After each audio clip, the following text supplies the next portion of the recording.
Signum Fidei, of course, is an expression of faith. It's a sign of faith. It's a symbol of all the Catholic Lasallian institutions around the world. And this award in particular, with that title, is given to people who are not just generous, not just supportive, but who very clearly give evidence of their own spirituality, their own profound faith, by way of reaching out to others. And so in the case of both Madeline and Mike, it's really clear that they care a great deal about young people, quality education that's really values-oriented. Their Catholic faith is very impressive, but it's lived out through generous service and works of justice. A hard work and faith, and I'm saying that because it's in your words and stuff, but you see it in what he does. I mean, Mike's not a person that changes every time he's around a different corner or who he's dealing with.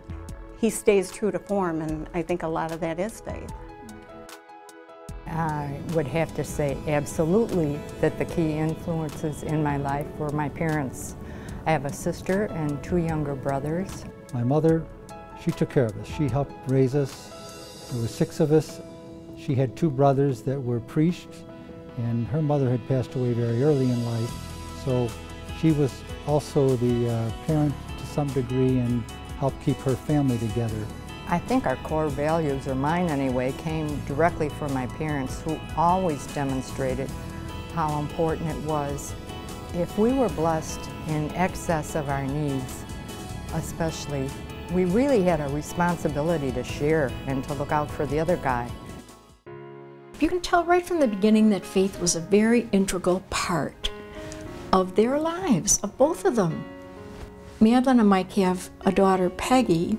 My niece Peg now, she's a wonderful, wonderful Spanish teacher, teaching at a Catholic girls' school, teaching at Macaulay.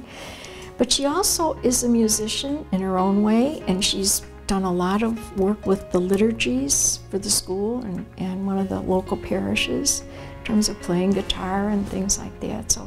So it's part of her life too. And darling Matthew would give you the shirt off his back. You know, he was just a sweetheart. But, you know, God had other plans for Matthew, so. I think for me, Mike is, if you want to use a word to describe him, Mike, it's will. And it's not will as like a determination, it's will as opposed to can. Mike has always been, I will do this, not I can do it. Can's potential. Mike's never about potential. Mike's always about being and doing. It carries on into everything he does. There's never been, I think, a doubt in Mike's mind that it will succeed. Even from the very beginning, it was never Hugh and Electric is Hughes. It was always about Hugh and Electric is all the people that are here, every single person. It's this personal feeling and belief of wanting to be absolutely the best that he can be, and with it, the best that Hugh can be. And it's not anything to do with personal gratification or anything like that. I think Mike has this in him and this potential, and it's got to be there. It's a natural thing to him. I don't think it can be any other way.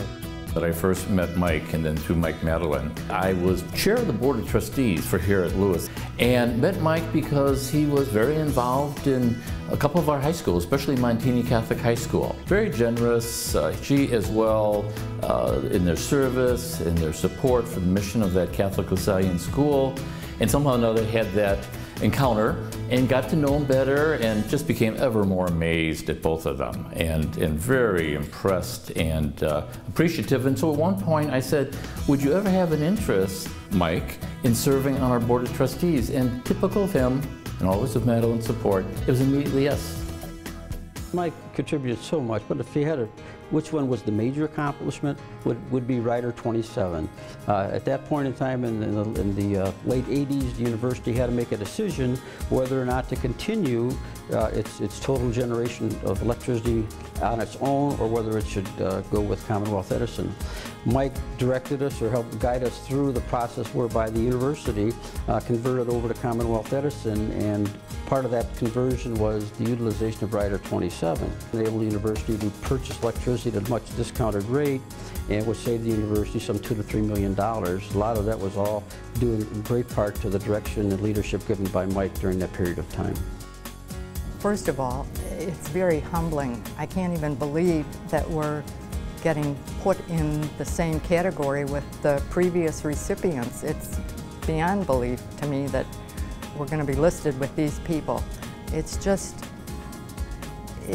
awe-inspiring. The whole picture of what Lewis means, what they give, it's phenomenal. If 50 years ago I had been asked to sit down and write out my life, where I would want to be in this, I could never have ever envisioned the gifts that I've received. And in looking at that, and looking what I have, how could I not be giving back? You can't do enough to return and to say thank you for all you received, but you can sure try. Lewis is a special school. They reach out to kids that may not be able to afford a college education, or maybe their grades are not what they would like them to be, but yet they know that they want to have a degree and they want to pursue a certain area in their professional life.